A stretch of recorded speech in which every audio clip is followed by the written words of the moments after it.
Então, pessoal, vamos apresentar para vocês uma análise usando as propriedades da transformada de Fourier. Essa análise de um sistema de segunda ordem vai permitir vocês entenderem o comportamento tanto temporal da resposta ao impulso, questão de amortecimento, estabilidade, e também vai apresentar para vocês o comportamento em frequência, ou seja, a função de transferência de um sistema de segunda ordem, o qual vai permitir vocês projetar tanto sistemas como filtragem passa baixa, passa banda, rejeita banda e passa altas.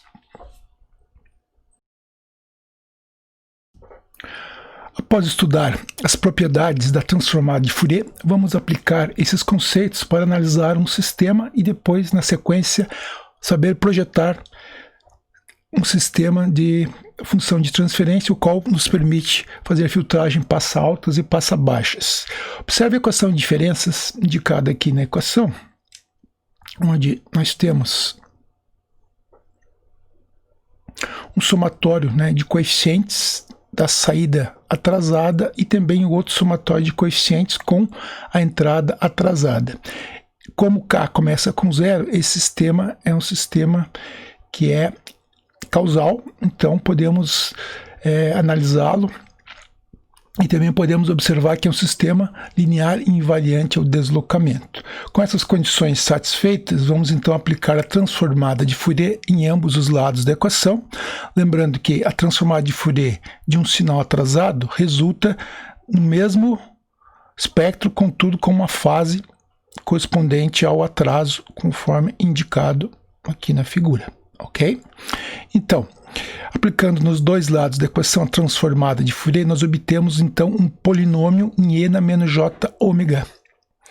E este polinômio nós podemos simplificar e descobrir a relação entre a saída, a transformada de Fourier da saída, e a transformada de Fourier da entrada. Na verdade, isso aqui também é chamado de função de transferência, do sistema. Por quê? Porque para cada frequência ômega eu sei quanto que eu vou amplificar a entrada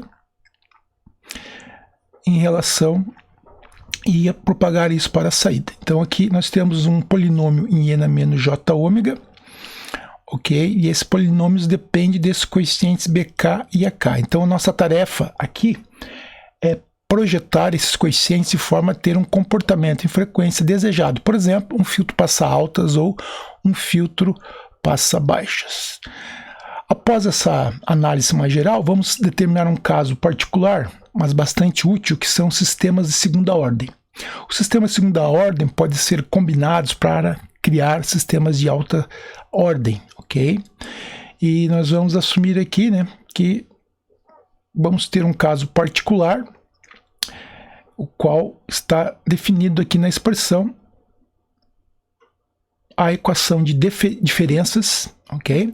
Então nós temos dois coeficientes apenas nesse sistema, um sistema mais simples, o qual nos permitirá mais tarde compor sistemas mais sofisticados. Aplicando a transformada de Fourier em ambos os lados da equação, da mesma forma como fizemos anteriormente, vamos obter essa expressão e temos novamente um polinômio em e na menos j ômega, ok?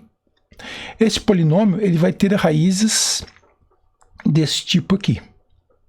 Então, podemos reescrever este polinômio em função de suas raízes, para quem já estudou sistemas lineares, essas raízes são os polos do sistema, ok?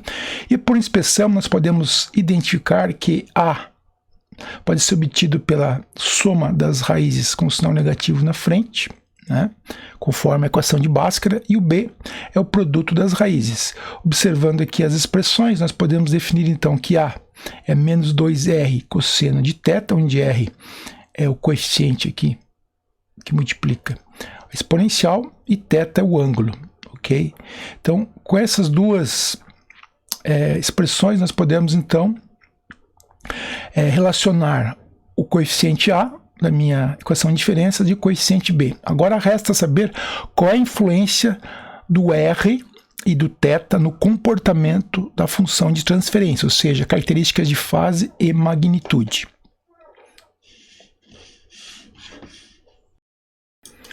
Para entender o comportamento desse sistema simples, vamos determinar a resposta ao impulso inicialmente para ver o comportamento no domínio das amostras. Observe esse polinômio, né? Está escrito em função de suas raízes. Vamos agora expandir esse polinômio em frações parciais para tentar achar a inversa de h de ômega, ou seja, o h de m, que é a resposta ao impulso. Colocando em frações parciais e tentando encontrar os coeficientes a e b de tal forma que essa expressão seja igual à de cima, vamos, através de um processo algébrico simples, vamos encontrar os coeficientes, né, que são números complexos, tanto para A, e B, na verdade, será o conjugado de A. Ok? Então, observe que a expressão que eu tenho acima, agora é um somatório de dois polinômios, os quais são facilmente invertidos. Por quê? Nós já sabemos, já estudamos anteriormente, né, que a transformada inversa deste polinômio é uma função desse tipo aqui. Ok? Então, através do estudo anterior, do exemplo que nós apresentamos anteriormente, o formato que nós temos, aqui temos uma constante complexa, e aqui n menos j ômega, exatamente o que nós observamos aqui neste polinômio, ok? E nós também determinamos que isso aqui é verdade se o módulo de A for menor do que 1. Não podemos achar a transformada de Fourier deste sinal se o módulo não for menor do que 1, para que o sistema seja causal e estável, inclusive. Então, observa como o A é menor do que 1, isso implica em algumas coisas. Vamos observar aqui no desenvolvimento. Como nós temos agora duas parcelas similares a esta aqui, eu posso obter a transformada inversa e obter a resposta ao impulso, que vai ser desse tipo aqui, ó. Ok? Observe que agora, para que o módulo de A seja menor do que 1, certo?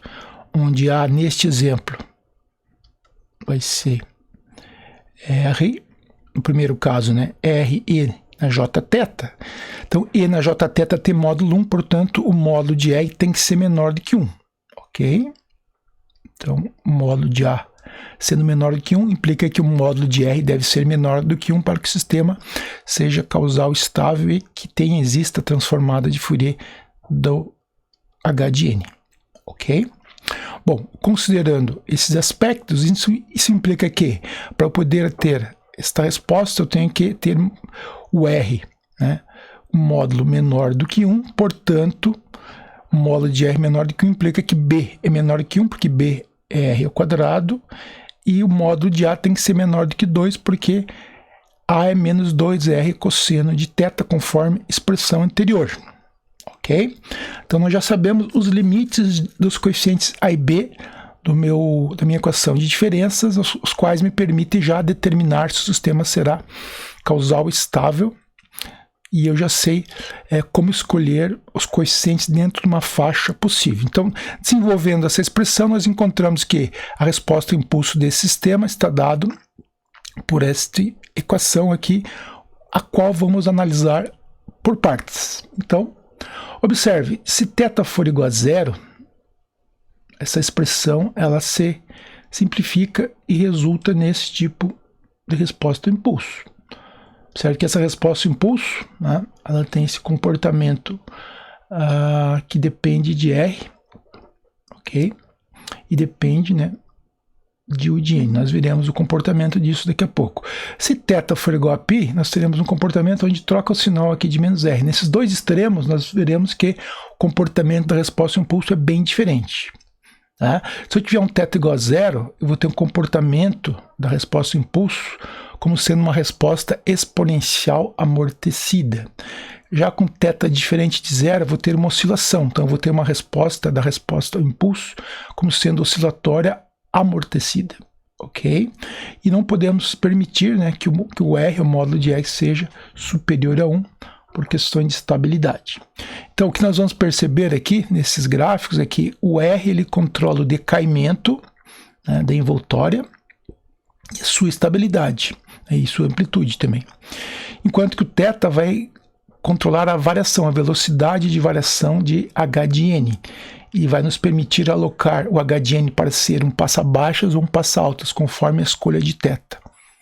Vamos ver a seguir como isso acontece. Observe que os polos desta função h de ômega já foram definidos e relacionados a A e B. Observando nesta figura, nós temos que o R, sendo menor do que 1, vai estar posicionado, né, em algum ponto dentro do círculo, e o outro polo estará posicionado também dentro do círculo com uma defasagem de menos θ. Então eles estão em posições antagônicas, ou seja, são pontos, né, que este aqui é o complexo conjugado deste. Observe o detalhe, a nossa resposta H de ômega, ela vai ser definida para E na J ômega, ou seja, nós estamos caminhando neste círculo aqui, ok? Dentro do círculo, exatamente. Então, como é que nós calculamos a questão da estabilidade e também a questão do comportamento em frequência? Vamos calcular, então, o módulo da função de transferência que nós obtemos para esse sistema de segunda ordem, e nós vamos ter a seguinte expressão. Se eu manipular essa expressão, eu vou ter que o H de ômega está dado, né, por esta magnitude no numerador e esta magnitude no denominador. Observe que essa diferença que eu tenho aqui é justamente entre o ponto que eu estou sob o círculo e o polo 1 e o outro é sobre o polo 2, ou seja, a magnitude da função de transferência, conforme indicado aqui, será inversamente proporcional ao produto dessas distâncias, desta e desta distância, ok? Então, o que nós vamos observar é que quanto mais próximo o R estiver do círculo, né, menor será a distância e mais rápidas serão as variações, né, do H de N, e isso tem efeito também no comportamento de estabilidade, ok? Quando o R, né, estiver muito próximo do círculo, por questões de precisão numérica, né, e quantização, pode acontecer em alguns momentos que ele chegue a tocar o círculo por questões, né, de variações numéricas e o sistema fique instável. Portanto, não é saudável você ter um R muito próximo do círculo. Da mesma forma, o θ vai me indicar aonde que vai acontecer o máximo da função de transferência, ou seja, escolhendo o θ, posso colocar, por exemplo, perto de π sobre 2 e eu vou ter o máximo perto de π sobre 2. Portanto, eu posso ter um filtro passa-banda, vamos dizer assim, próximo de π sobre 2, simplesmente ajustando o θ. Então, o θ me permite ajustar onde acontecerão os máximos na frequência e o R me permite ajustar a amplitude, quanto que o sistema vai amplificar próximo daquela frequência θ.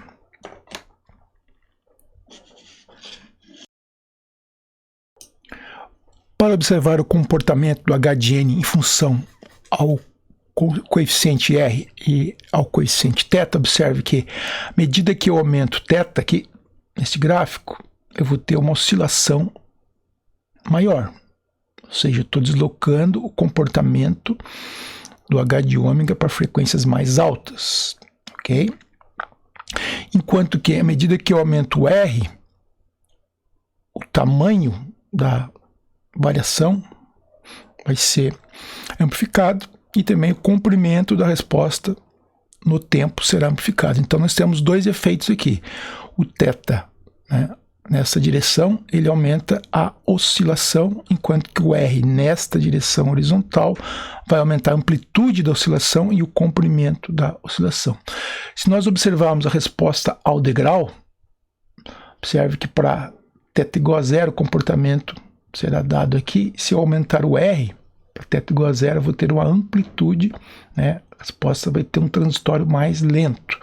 Enquanto que, se eu aumentar o θ, observe que eu tenho uma oscilação maior, né, para θs maiores. Então, este compromisso entre você mexer com R, que aumenta a taxa de variação da resposta transiente, e mexer no θ, né, que aumenta a taxa de variação da resposta transiente, e mexer no R, que aumenta a amplitude e a duração da resposta transiente, te permite fazer com um sistema bem simples, bastante variações entre resposta e impulso, podendo gerar respostas ao impulso, né, de comportamento passa-baixas, passa-altas, com transientes diferentes e variações variadas, ou seja, temos uma quantidade grande de possibilidades para projetar variando o E e θ, que significa na prática alterar aqueles coeficientes A e B, lembrando que nós temos que manter o sistema estável, ou seja, o módulo de E que tem que ser menor do que 1, e tem aquelas limitações associadas de A e B, onde A tem que ser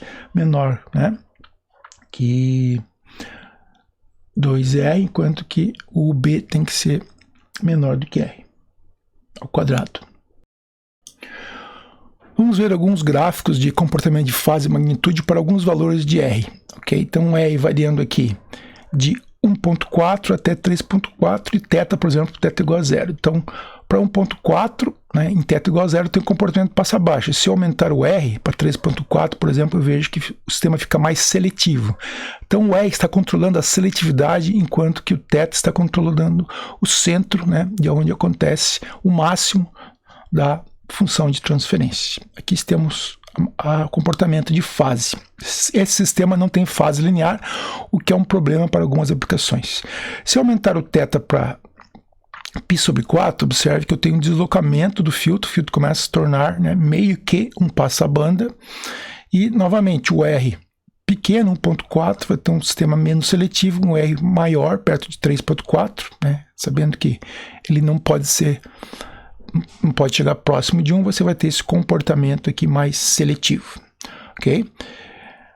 Bom, continuando com θ igual a π/2, nós temos agora um comportamento, né, de passa-bandas em torno de π/2, novamente o R vai controlar a seletividade. Então, a modificação de R, né, modifica a seletividade, enquanto que a modificação de θ modifica o centro de onde vai acontecer o máximo na função de transferência.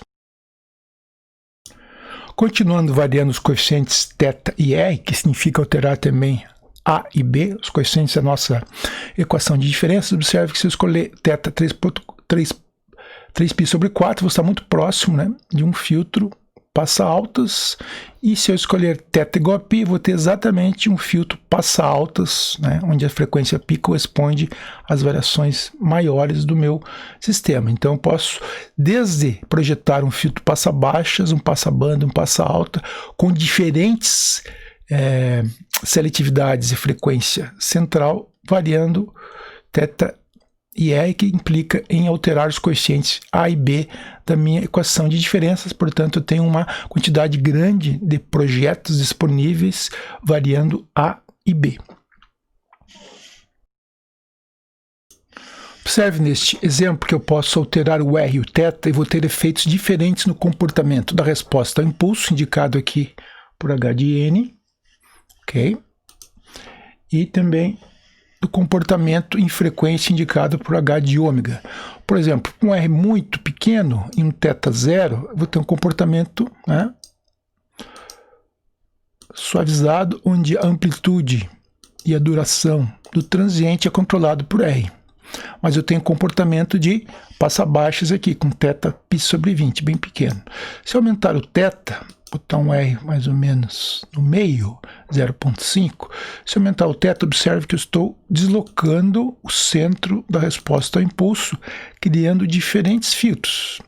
Então, por θ próximo de π, eu tenho um filtro passa-altas. Aqui está em dB, pessoal. Isso aqui é menos 6 dB, é uma atenuação, né? Não está negativo aqui no modo linear. Então, nós temos uma atenuação grande aqui, próximo de 0, e uma amplificação aqui de 12 dB próximo de π.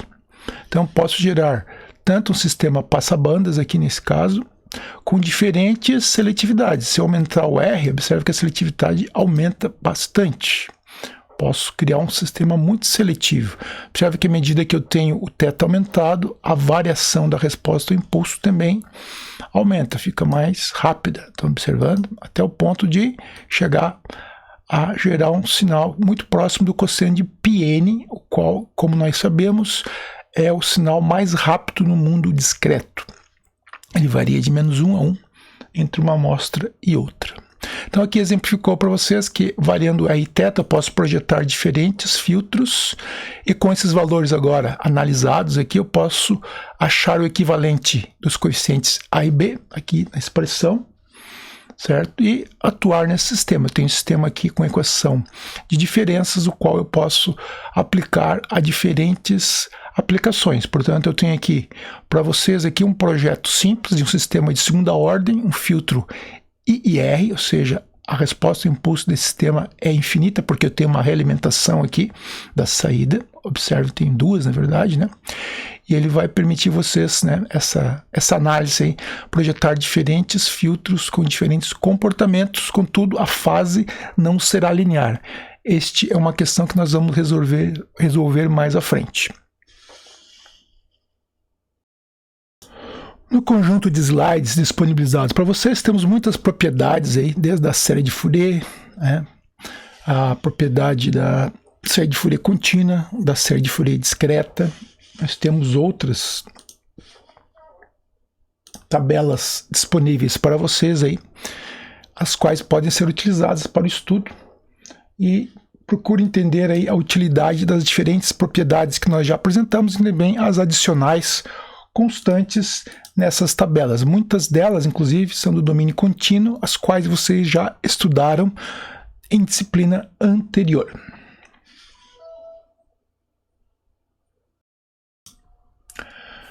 Com esta análise, usando as propriedades da transformada de Fourier, nós conseguimos interpretar os coeficientes de um sistema de segunda ordem através da sua equação de diferenças e, assim, entender como projetar um filtro passa-baixas, passa-alta, passa-bandas com características de fase, magnitude, amortecimento e estabilidade.